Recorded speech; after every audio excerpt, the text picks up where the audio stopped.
Hey, this is Crocodile Lyle from historic Route 66 in Amarillo, Texas, and you're listening to the Route 66 podcast.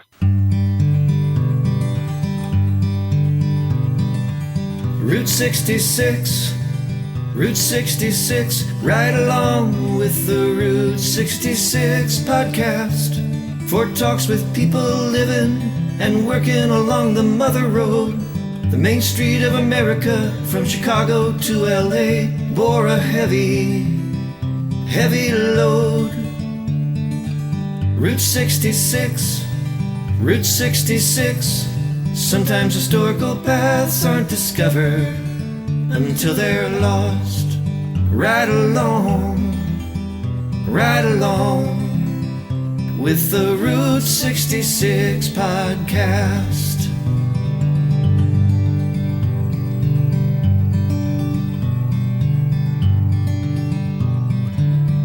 Hello and welcome aboard the Route 66 podcast for talks with people living and working along the Mother Road.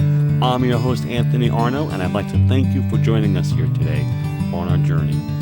At the top of the show, I'd like to thank our Patreon business supporters, including the Midpoint Cafe in Adrian, Texas, and Gilligan's Route 66 Tours, providing travelers with guided tours of Route 66 in classic Ford convertible Mustangs, accommodations every night at historic Route 66 motels, and breakfast every morning. For more information, please visit gilligansroute66.com. Thank you for supporting the podcast and the scholarship program through Patreon. My guest today is Bob Crocodile Lyle, who's one of those strong supporters of the road that you may have heard of through his art gallery in Amarillo.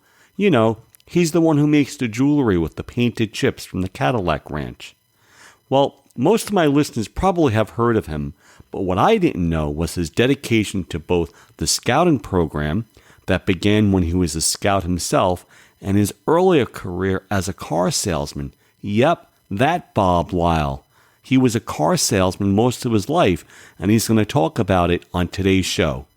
Please remember that the Route 66 Scholarship Program has opened, and we're taking entries from students in grades K through college who can successfully demonstrate the spirit of Route 66 in their own special way.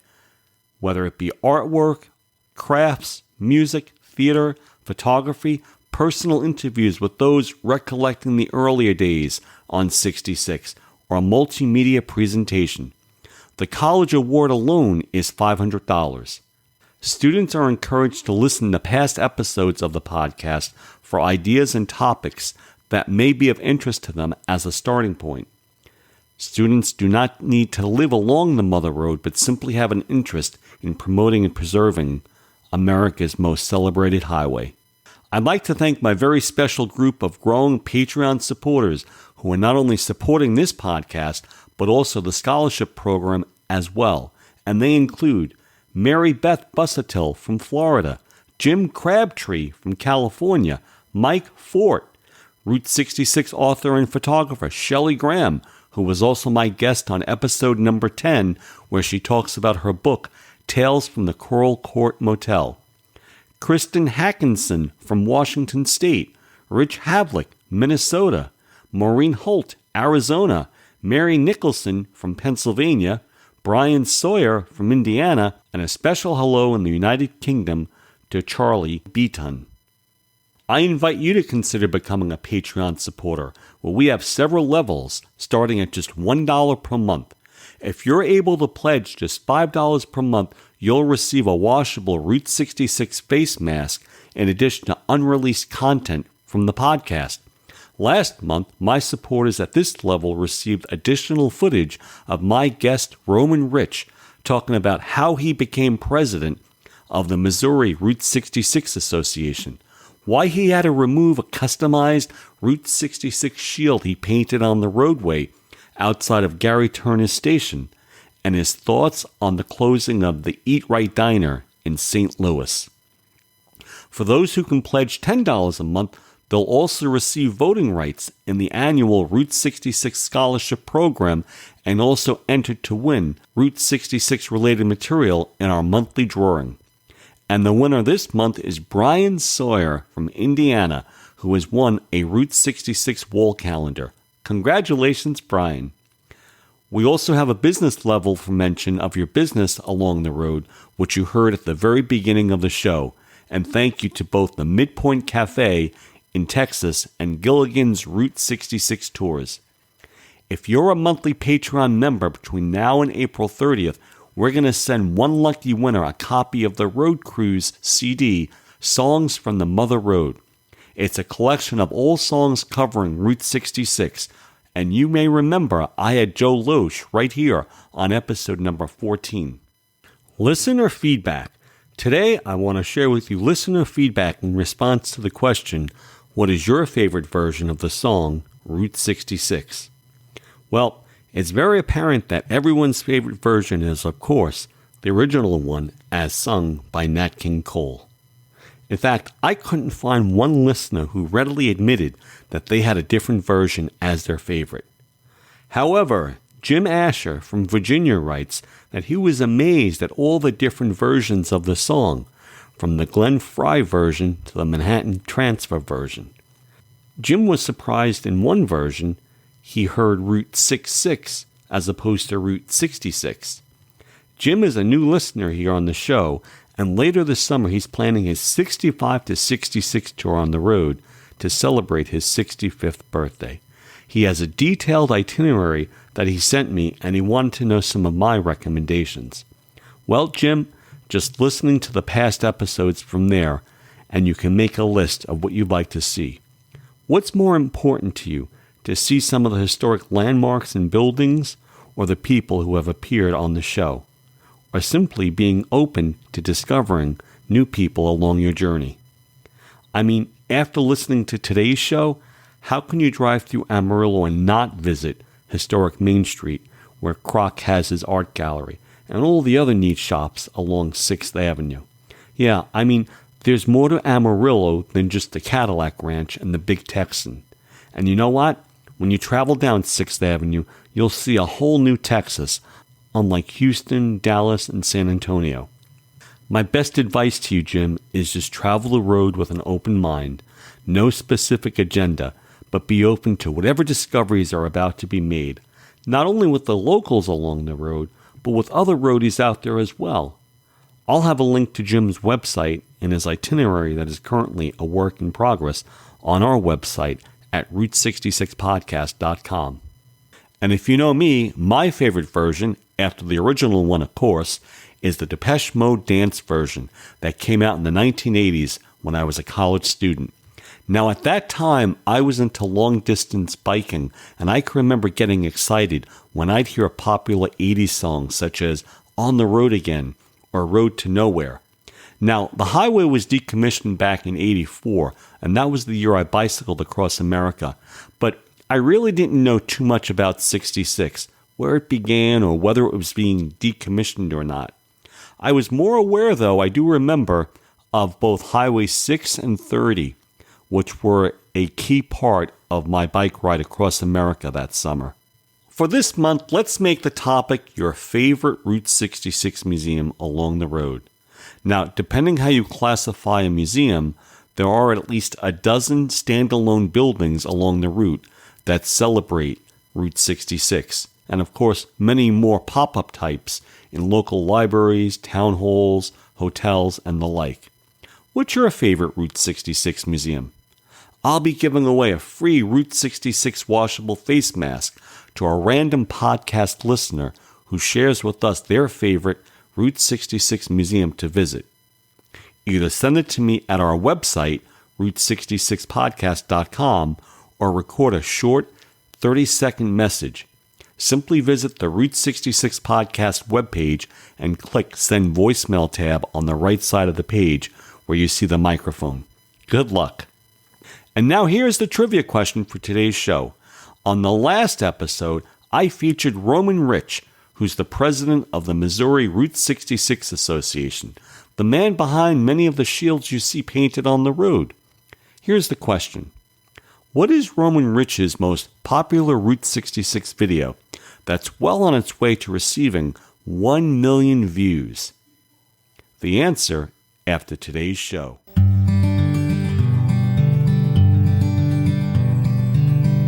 My guest today is Bob Lile, otherwise known as Croc, or Crocodile Lile. I first met him at a Route 66 conference a few years back, and this past summer I had the pleasure of visiting him at his art gallery located in historic Amarillo, Texas, along Route 66. He's truly an ambassador to the road, promoting it not only to the locals and visitors to his shop, but also serves as a tour guide for the international travelers coming here to experience Route 66 the way it was meant to be, experienced firsthand, driving it on the road. Please welcome to the Route 66 podcast, Crocodile Lile. Hey, Croc, how are you doing today? I am doing good, just looking out the window and looking at the fog. We actually got fog in Amarillo today, so we're getting a little moisture, but not enough. We're still dry. Croc, what is your earliest memory of Route 66? Oh, gosh, when I was a little kid, about 6 or 7 years old, after World War II, we would take part of Route 66 to Oklahoma City and to eastern Oklahoma. And that's the first I remember of. And of course, it was just a road like any other road back then.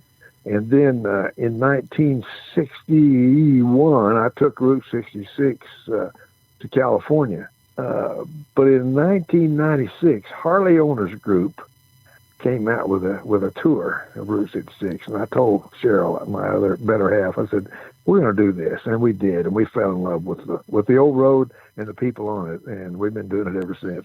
And who led that tour in those days? Michael Wallace, who is the voice of the sheriff in the movie Cars, was our tour guide. And that's the first time we'd ever met him. Of course, we bought his book. And yes. If you don't have that one, you ought to get it. Route 66, the Mother Road. So, Croc, how old are you today? Share with my listeners your age. I'm Amarillo's only 80-year-old teenager. And I'll tell you, when I saw you this past summer, you were in great shape. Croc, what was your childhood like? Well, of course, I grew up, I remember World War II. My dad worked for Beach Aircraft in Wichita, Kansas, building airplanes, because he was in the National Guard, but he had 2 kids, and so they weren't drafting guys like that then. The 40s and 50s were magical. Yeah. Why is that? Innocent time. Well, it was innocent times. We didn't have all the technology that we have today, and it just... all the neighborhood kids played in the mud puddles and rode bicycles and played cops and robbers and cowboys and Indians. And we didn't have any of this other stuff to screw up your brain. Yeah. So, it was magical. It was fun. I've lost a lot of those friends, but I still have several that I see from time to time. Yeah, we didn't have much money. Most people I knew didn't have a lot of money. I got my butt beat if I didn't mind or if I screwed up, which I did a lot. But it was just a fun time. And tell us about your church-going days. Oh, I started going to church. When I was a little kid in Wichita, my dad helped start a church. And I was 4, and I would sit up front with the 10, 12, 14-year-old guys, and I could harmonize with any song. I just had a natural ability to harmonize. And so I sat on the front row with those guys and harmonized. And my dad was a very devout Christian. He wouldn't drink a glass of wine, but if he got a cold, he'd down that NyQuil like it was going out of style. But we were raised a good Christian family. And all the guys I knew were, when we moved back to the Panhandle of Texas, everybody went to church Sunday evening, Wednesday evening. They had revivals, once, twice a year, and you went every night. And are you still singing these days, Croc? I sing barbershop harmony with 2 groups, one out of the Panhandle of Oklahoma called the Wizards of Harmony, and then one here in Amarillo called the Golden Spread Chorus. Yeah, we're not meeting right now because of the COVID, but we'll get going again next month. And when you guys did meet, did you sing any Route 66 tunes? Well, we do have an arrangement of Route 66 by Bobby Troop. It's a barbershop arrangement. Yeah, we sing it a lot. People love it. When we sing for the travelers, they just eat it up. So my listeners are going to want to hear a catch of that. Can you give us a sample? Of Get Your Kicks on Route 66? Whatever you want to do, Bob.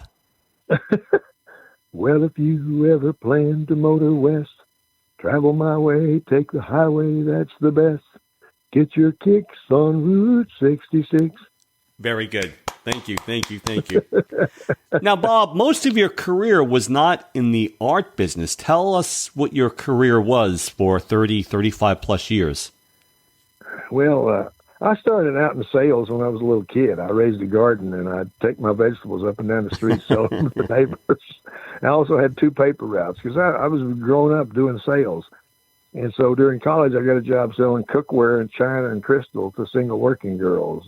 Best job I ever had. Anyway, I got out of that and I moved back to Booker. I'd lived in Dallas and Houston and Southern California in the Marine Corps. And anyway, I moved back to Booker, Texas, and my dad and I took over the Ford dealership in 1965, and we ran it for 35 years. And I was a young, single, crazy guy, and I drove hot Mustangs, just demos, sold a lot of cars. We didn't get rich, but we made a good living and have no regrets. We finally closed it down in 2000.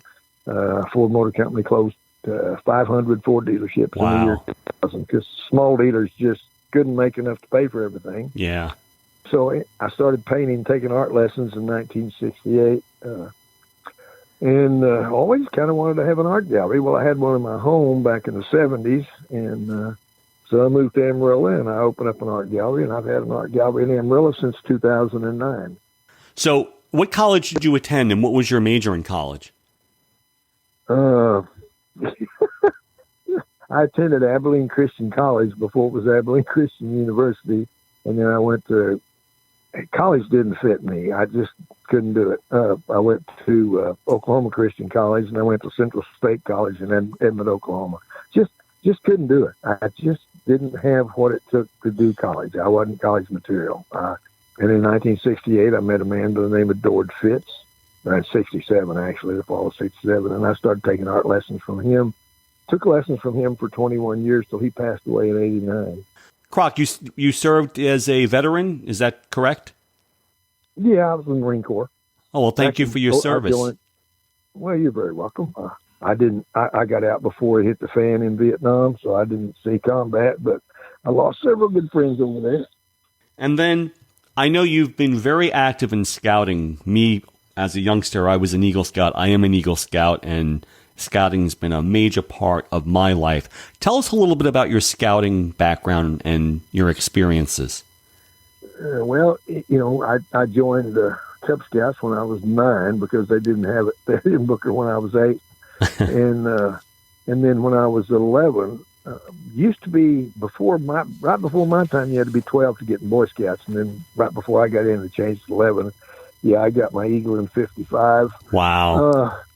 And then when I was a senior in high school, became junior assistant scoutmaster, and we had an explorer post, High Adventure. We were all on the volunteer fire department. All our folks had to do was sign a piece of paper back then. And we fought fires, wow, scratch fires and stuff. We were 15, 16, 17. Anyway, I was a junior assistant scoutmaster, and we had trips to Colorado and, of course, regular scout camp. I never did go to Philmont back then, but I did do the Canadian canoe trip. And never did do a jamboree because couldn't gather up that much money. But then after I moved back to Booker, they asked me to be scoutmaster. I was a single 25-year-old. With no kids in the troop. God bless you. And the kids were great, and we had a good time. And then I just kept going and working on district and council levels. And then in 1985, I took 45 young men and 3 adults to the National Jamboree at Fort A.P. Hill, Virginia. And I found out that they were going to have a World Jamboree in Australia. Well, Australia had always been a dream. Wow. I said, well, I'm going to try to go. Well, I finally got lucky and got picked to be the unit leader for the contingency for the boys from the Panhandle of Texas, Oklahoma, and eastern New Mexico to the World Jamboree in Australia in 1987-88 over Christmas. Wow. It was fantastic. What an incredible experience. So in 1967, Croc, your life took a different direction when you attended a lecture by Jose Silva. Tell us that story. Well, Jose was a little guy from Laredo, Texas. And when he was in the Army, all the other guys would go out carousing and drinking and And he would go to the library and do research.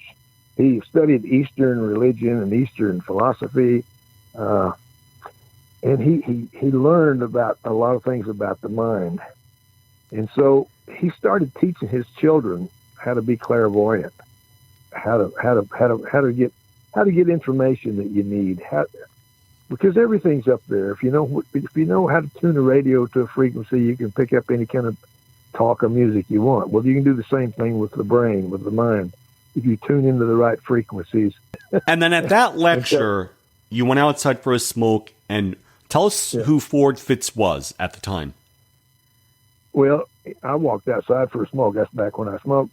And Ford Fitz followed me out, and he said, he introduced himself, and we visited, and he said, you should take art lessons. You have a natural ability to create. And I said, well, you should buy a new Ford. Because I sold Fords and he sold art. So he bought a new Ford, and I visited his art classes and met some people that were painting and doing beautiful stuff. And so I decided to take art, and it totally changed my life. Wow. How cool is that? I took art, and I became an instructor with Jose Silva's group, and we traveled all over. We went to Italy, Greece, and Egypt.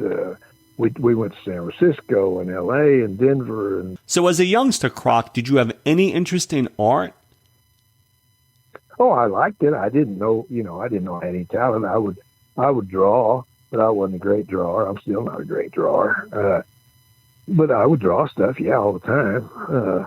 But no, I didn't think I'd ever be an artist. There was a lady, a friend of mine's mom, who took art lessons from Dord back in the 50s.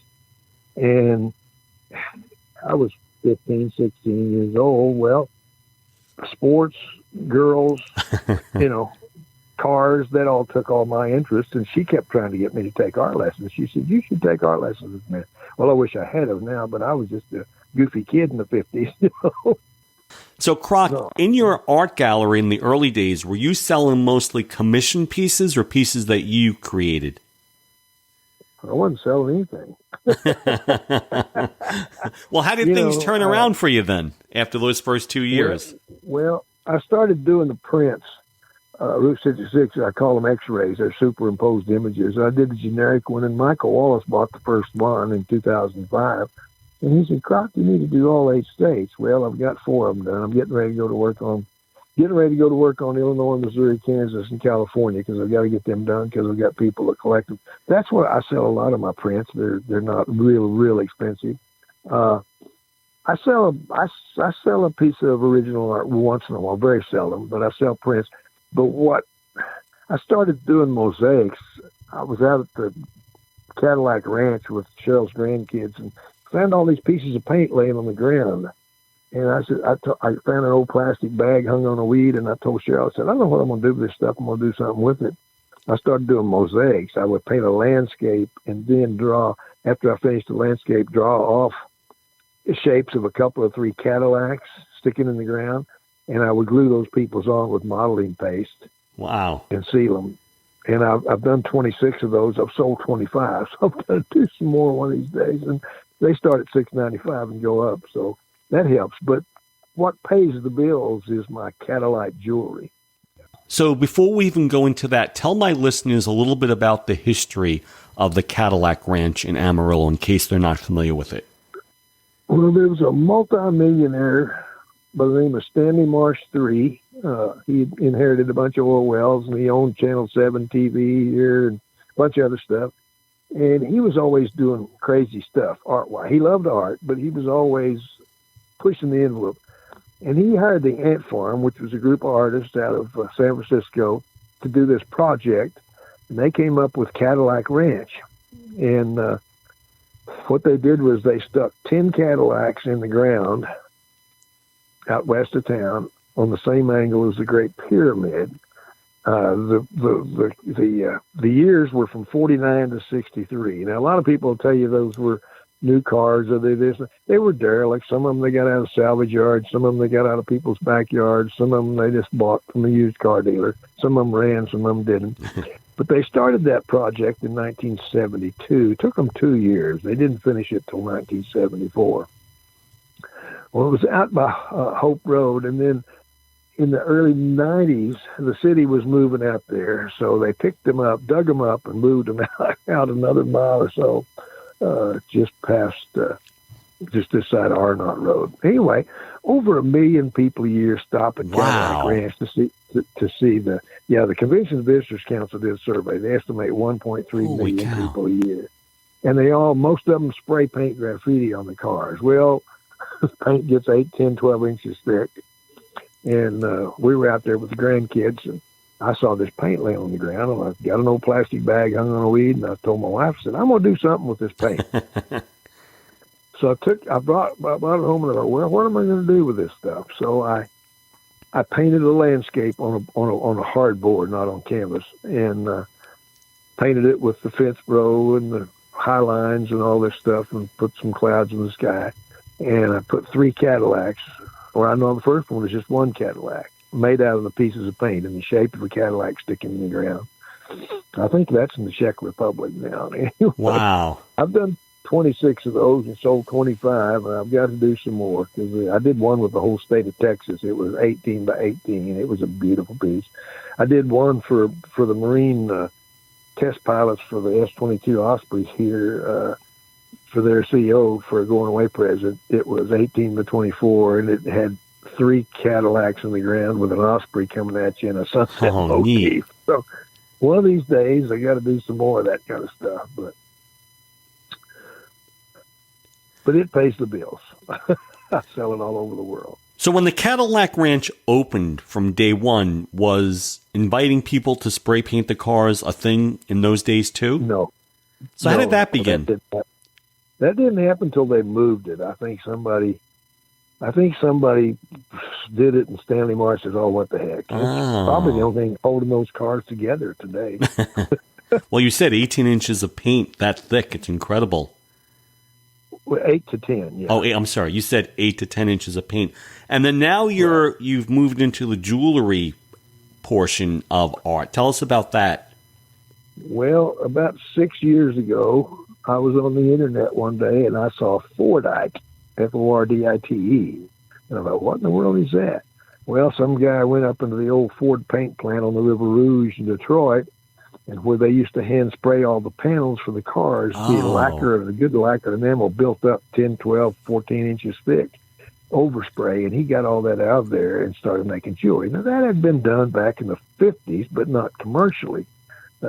I've met people that their uncle did that and made a piece and gave to their mom or their aunt or whatever. But this guy started doing it commercially. He's still doing it. Well, that's why I saw that, and I thought, if he can make jewelry out of paint from a Ford paint plant, maybe I can make it out of Cadillac paint. Well, you have to understand that the stuff they have is good lacquer and enamel. The stuff I have is Krylon and Walmart, cheap, sorry paint. And so it won't really polish. I can make it shine, but I use an epoxy gloss sealer. And I've been making it about 6.5 years, and I sell it all over the world, and everything's guaranteed, and I've never had a problem. I've never had to replace a piece for free, but if I ever have to, I will. And what are some of your most popular pieces, Croc? Well, I do necklaces, and of course everything I work on is sterling silver because I can't afford to work in gold. But I do necklaces, bracelets, rings, earrings, bolo ties, all kinds of stuff. And I wear some of them. My wife looks like a walking billboard when we go out. But it took off. I thought, well, when I first started doing it, I thought, well, I'll sell some of this to my roadie friends, and that'll be it. Well, then I've been featured on TV shows and newspapers and magazines, and they just keep selling. Like I say, it's world renowned now, and I thank God it's helping me even during the pandemic. It's paid the rent. Okay, so tell us a little bit about the gallery today. If a visitor were to come, what would they see on the floor there? Well, the first thing they see is my greeter lady, who's my Australian Shepherd dog. She'll meet you right at the door. We have a new greeter. We just have a rescue that we've had for 2 weeks. We got 2 weeks ago today. His name is Zeke. He's a border collie mix, sweet boy. He's got some health problems right now. He's got staph infection, so we're working on that. I just took him to the vet yesterday. But he's a sweet little boy, and he's learning from Lady to be a greeter.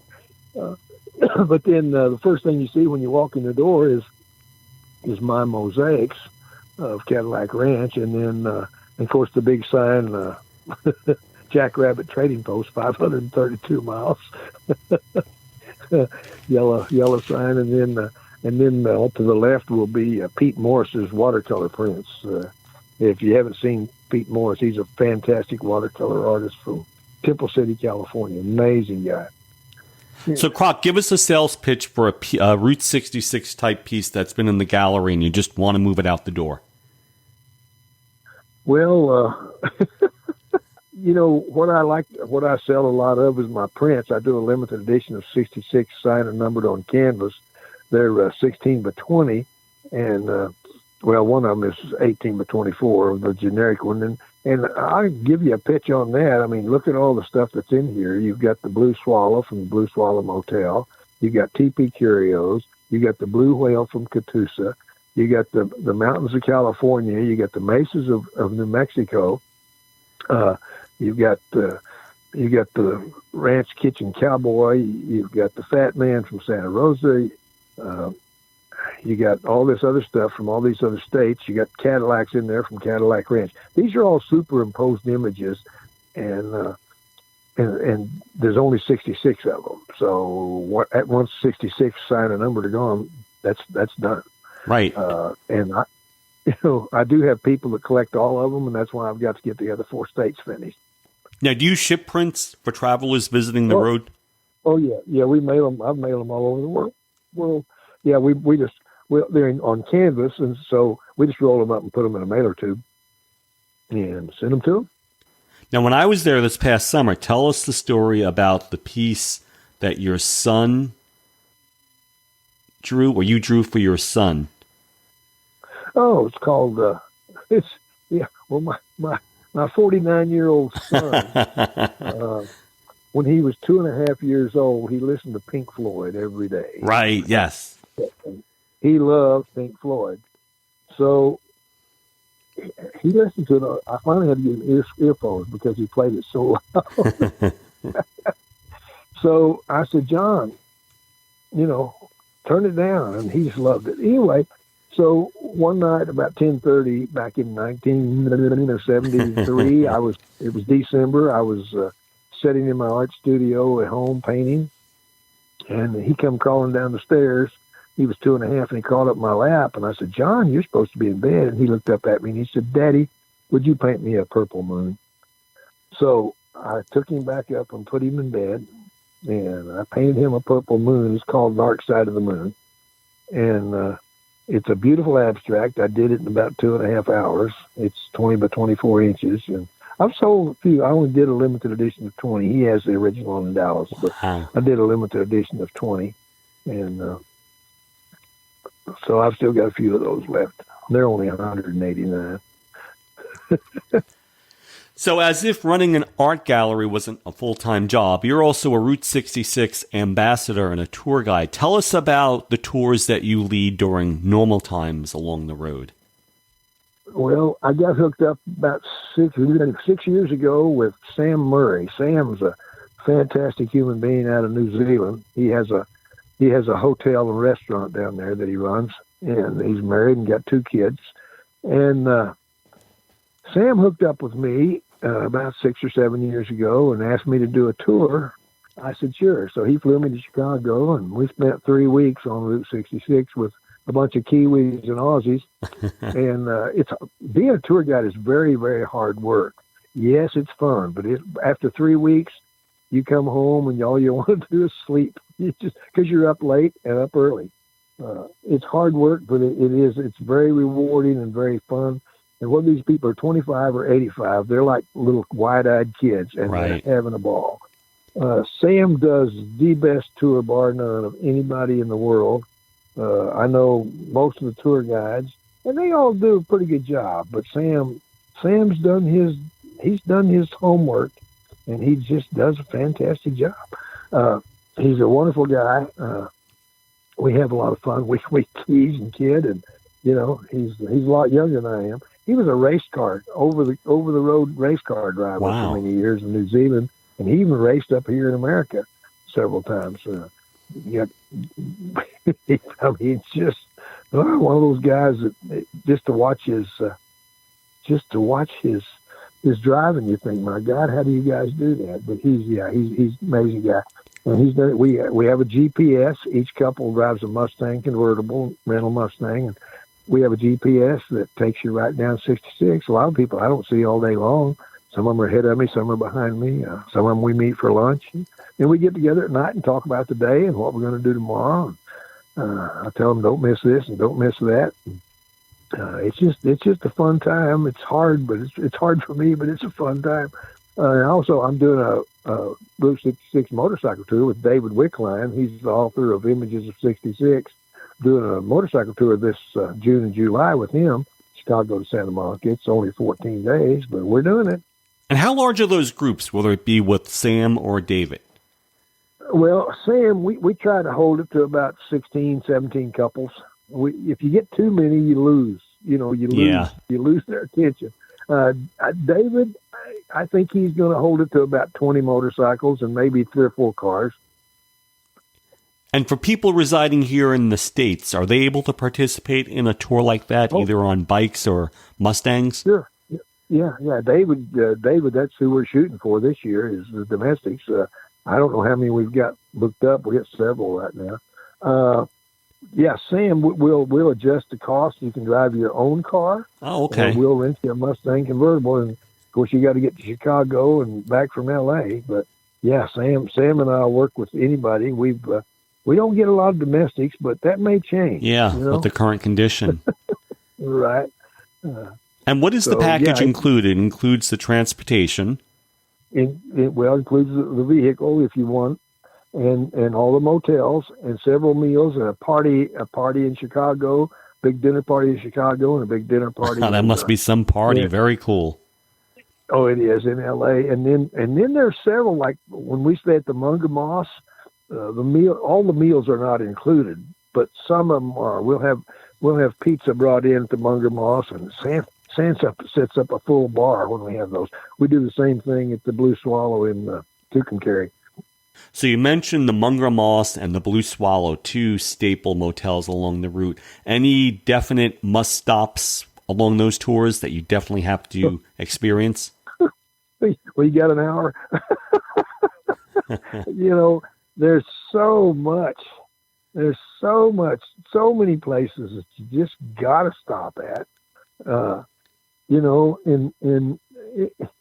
That's the only problem with a 2-week tour is you're going to miss some stuff, it's just, you've been out there, you know how it is. Yeah. I had one friend that took a month and a half and he said, I still miss stuff. Yeah, so, absolutely. If you're crunched on time, you got to pick and choose, but there's so many places in Chicago, and I could spend a week in Chicago just doing the 66 stuff, right? And then on down to Joliet, and then you got to come down to the Gemini Giant at the and all that stuff along there. I mean, there's so much to see and do. It's just, there's hundreds and hundreds of places to stop. Croc, share with us a story about one of those tours that you led and a person or a couple that you'll never forget. Okay. This is pretty funny. About 3 years ago, we got into Chicago and meeting the group and got them in, and one guy was coming from Australia. He had never been out of Australia. He was in his 50s. It was tornado warnings and heavy rain and hail and wind. And Sam said, here's his picture on your phone. Go pick him up at the airport. He's flying in, whatever. I said, okay. So I turned to GPS so I could find my way out I-55 out to O'Hare Airport. Well, downtown Chicago in thunderstorms, that GPS just run me around in circles. So I finally, and I would get some bad part of town too. So anyway, I was about an hour late getting to the airport to meet his flight. And I looked everywhere, and he flew in on his flight. Yeah, I said, well, where is he? You know, he's got to be here. I was all over O'Hare looking for him. I kept calling Sam, I can't find this guy. I don't know where he is. So Sam said, well, come on back. And then Sam and I went out. And then Sam went out. We both went out 2 or 3 times, and we talked to everybody at American Airlines and went everywhere. Couldn't find the guy.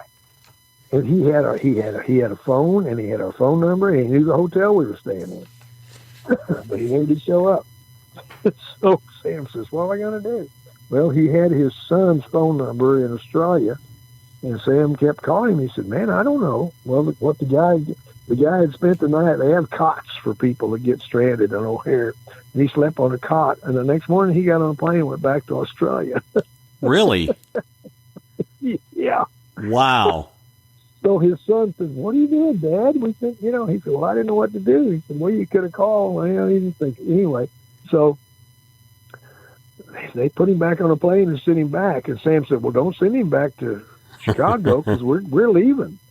Send him to St. Louis, and we'll pick him up. Well, so we got 2 nights later, we got to Springfield, Illinois.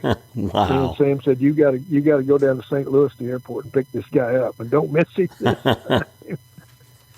And so anyway, I went down. That was Chicago. That St. Louis airport is a real trip to get into and out of, and try to find a place to park.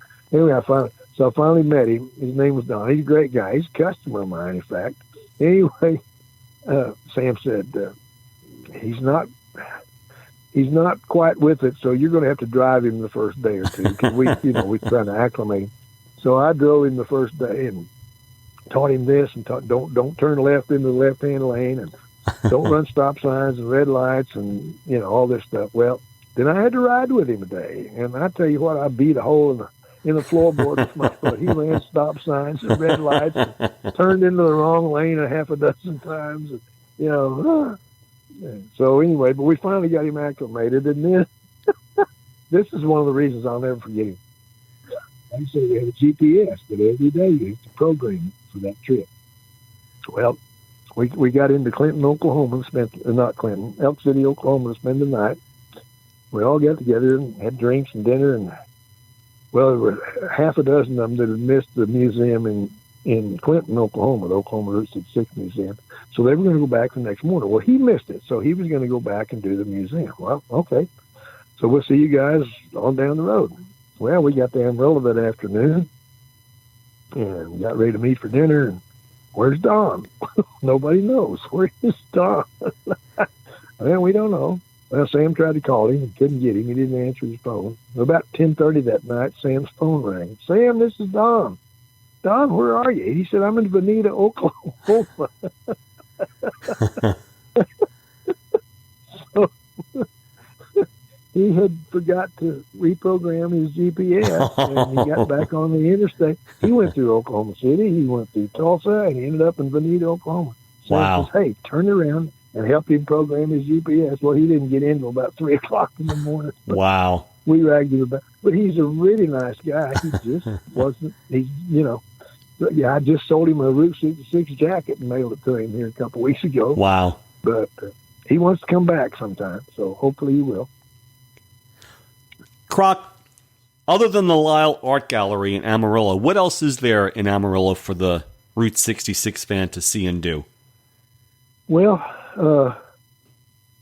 we got a lot of neat 66 stuff. Of course, 6th Street is 1 mile of antique shops. Our motto is eat, drink, art, and antique. We got a lot of antique shops, several art galleries, several really good restaurants with full bars, outdoor seating, and live music. That's the whole thing.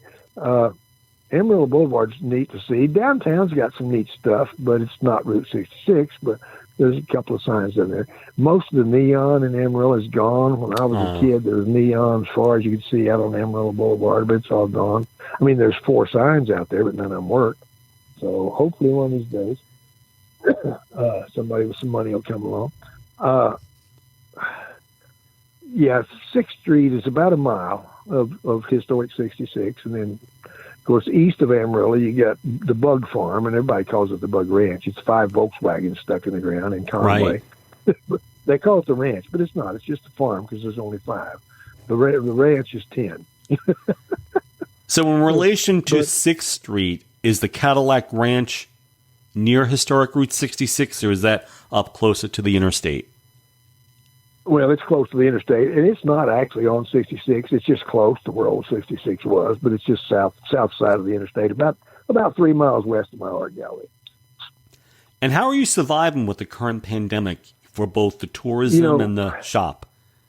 Well, of course, because the foreigners aren't coming, and because I'm not doing any tours with the people from foreign countries, it's going to cost me about $20,000 this year. But the domestics have stepped up.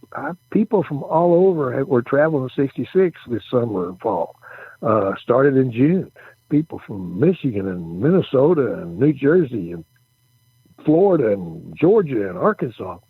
A lot of them just got out and traveled 66. And I think they're feeling sorry for us small businesses because they've been buying stuff. And then we have other people from like Houston and Dallas and San Antonio. Maybe they were going to Colorado for the weekend or for the week to see the mountains. Or maybe they were going to Kansas to visit relatives, and they'd come through. And there's a visitor center run by the state of Texas out on the south side of I-40 out east of town, and they promote 6th Street. They help us a lot. So, no, I've had a really good year considering the pandemic. Like I say, I'm not getting rich, but I'm paying the bills. I've got more money in the bank than I had a year ago, so I can't whine about it. I'm richly blessed.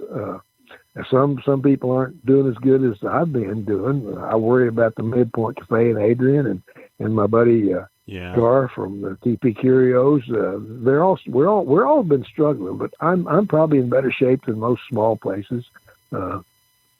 I'm not spending a lot, so that makes a difference too. How many visitors do you think we're missing internationally? 100,000. Wow, that many. Or close to it, maybe. Yeah, let's say between 50 and 100,000. Wow. There were so many people from Europe that had booked flights and made car rental reservations and all this stuff for starting in March and April. And just didn't happen. So, there's thousands and thousands of people, and now they're talking 2021 and 2022. So, we're hoping. Did you have any tours in 2020? No tours at all. Wow. Not even one. Tours. And you said there's a motorcycle tour tentatively scheduled for June 2021. Yeah, last week of June, first week of July, David Wickline. If you hadn't met him, he's a great guy. And we're talking today with Crocodile Lile. Croc, how did you get the nickname Croc? Well, like I say, I was a Boy Scout leader for 35 years, and when I took the boys to New Zealand and Australia, I had one Jewish kid. He was from Amarillo. His name was Charles Shapiro. His dad and mom had a salvage yard here in town. They're now in Arkansas. He lives in Houston. And he had a book when he was a kid. This book was published in 1965 called Lile Crocodile, Lyle, Lile Crocodile. And it's about a crocodile that moves into the family. Well, I'd never heard of it. I'm surprised my kids didn't have it or see it. But anyway, I'd never heard of it. And he had that book. And so on this trip, he started calling me Crocodile Lile. Well, all the young men in the troop started calling me Crocodile Lile. And I wrote postcards home. And I wrote signed them Crocodile Lile just as a lark. And the lady that did my radio advertising for my Ford dealership came in and she said, "We're going to use that in your advertising." I said, "What?" She said, "The Crocodile Lile." So we started doing commercials and I would talk with an Aussie accent. Anyway, it just stuck and I've been Croc ever since. Croc, how can our listeners learn more about your items that are for sale at your gallery? Do you have a website or someplace we can send them? My website should be up in the next week or so. It's www.lilegallery.com, and we're just putting some finishing touches on it. We've been working on it for a year. Should be up in the next week. And then Lile Art Gallery has a Facebook page, and I post everything I make on the Facebook page. And the exact address again on 6th Street? 2719 Southwest 6th Avenue, 79106 in Amarillo. Just west of the famous Nat Ballroom. And what car will our visitors see outside, parked out front? Well, if it's a nice day, there's a white 64.5 Mustang convertible. If it's a nice day. But if it's snowing and blowing and cold and rainy, don't look for it. And either way, Lady and Zeke will be with you there, correct? Lady and Zeke will be there to greet you, and they're both sweet puppies. Lady's 12 and Zeke's about 3, we think. Croc, why is Route 66 so important to you? Well, it's Americana. It's I love nostalgia. I really do. I always have, even when I was a kid. It's like we were in the 40s and 50s and 60s, and to me, that's a magical time in America, in American history. And that's why the Europeans and the Kiwis and the Aussies and the Japanese love it. It's that magic time of the year after World War II, when people were making money, everybody had jobs, everybody traveled. Disneyland was up and running. People were free, and they had the freedom to travel. They had the money to travel. And that's what grabs me about it. It's Americana. It's at its best. Beautifully said. Well, Croc, thank you so much. And again, I want to publicly thank you for inviting me to your studio this past summer. I enjoyed it. It was like being in an art gallery up here in New York City. I miss going to New York City to see all the beautiful art galleries and art museums, but maybe one of these days. But Anthony, thank you so much. I appreciate this, and I appreciate you, man. And I'll have all the links at route66podcast.com for both Croc's art gallery and some of his work. And I know there's a piece I'll have a link where you see him working on his jewelry with the paint taken from the famous Cadillac Ranch. Oh, wow. All right, bye. All right, thank you. Bye, Anthony. That's Crocodile Lile. Really, if you're traveling on the road, be sure to stop and visit him at his art gallery in Amarillo, Texas. He'll tell you not only the stories behind his work, but the stories behind other artists he's featuring at the gallery.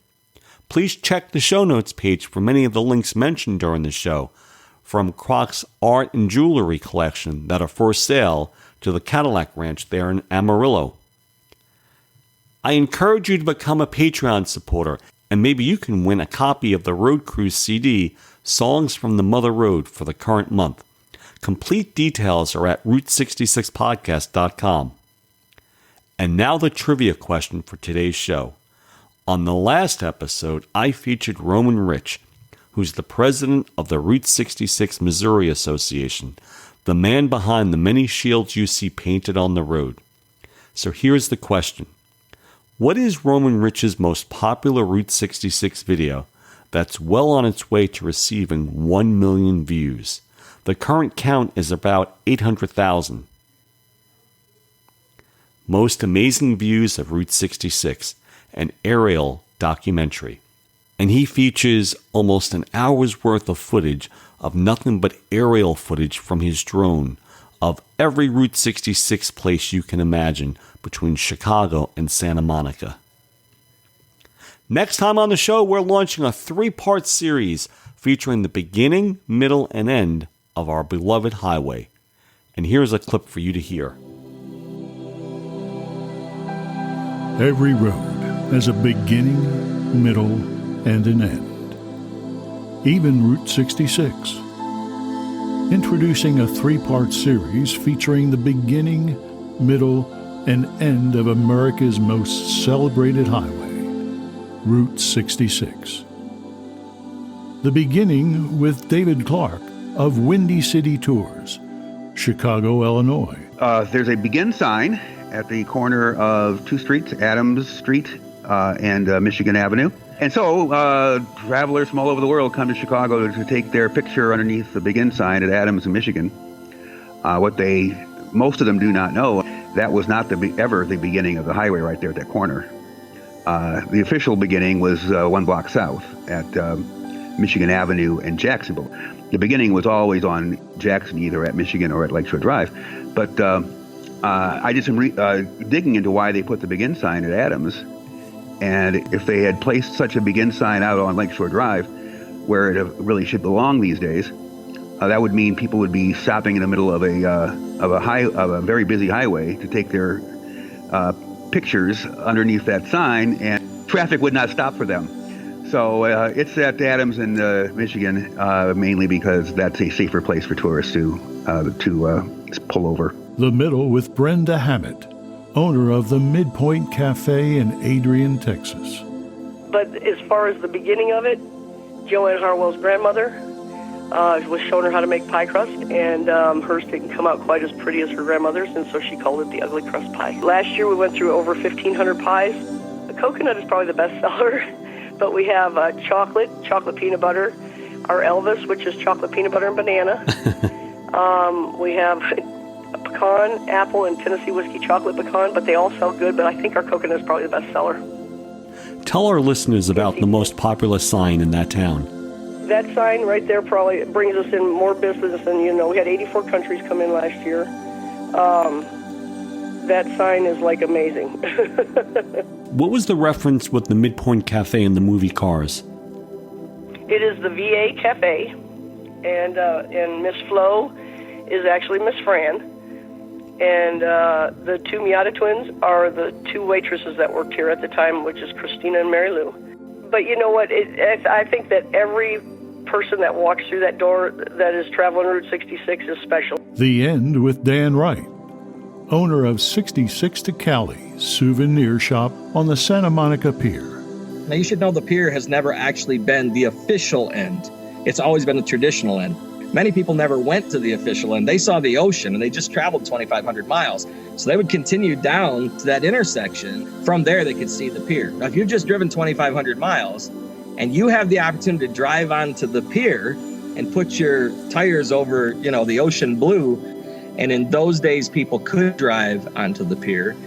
I always thought, why is there nothing to mark Route 66 on the pier? I mean, it just didn't make sense. But nobody knew the history. So the sign that you see on the pier never existed until I built it. Truth is, we weren't putting it back up. We were putting it up for the first time. And neither of us knew that. If you run a marathon and there's no finish line at the end, it's very anticlimactic. So I knew that if I gave people a finish line, they would come. I knew I could make a difference in that way. So we did that. We put the end sign up, and all day long, people started taking their pictures, and that, eventually led us to putting up the end of the trail sign. Don't miss a 3-part series with Anthony Arno, featuring the beginning, the middle, and the end of the Mother Road on the Route 66 podcast. That's the beginning, the middle, and end of Route 66. And we'll start with David Clark, owner of Windy City Tours in Chicago, Illinois. Please encourage any students you know to submit an entry into the Route 66 Scholarship Program, whatever grade they're in, including college. The college award is $500, and I think it's a really easy way for a college student to share their interest in Route 66 while helping to pay part of their tuition. And for students in grades K to 12, it's even easier with a short application that isn't even 1 page in length. I encourage you to support both this podcast and the scholarship program by becoming a Patreon member. More information at patreon.com, and just search for Route 66 Podcast for a chance to win the Road Cruise songs from the Mother Road for the current month, and hear the rest of my talk with Crocodile Lile. That includes hearing Croc talk more about his earlier life and the most memorable international tourist he's ever met along Route 66. Let me know your favorite Route 66 museum along the road, and you can win a washable Route 66 face mask, maybe even one featuring your state preference on the mask itself. Simply visit the Route 66 podcast webpage and click Send Voicemail tab on the right side of the page where you see the microphone, or email it to me at route66podcast@gmail.com. Thank you for taking the journey with us here on the Route 66 podcast. I'm your host, Anthony Arno. Be well.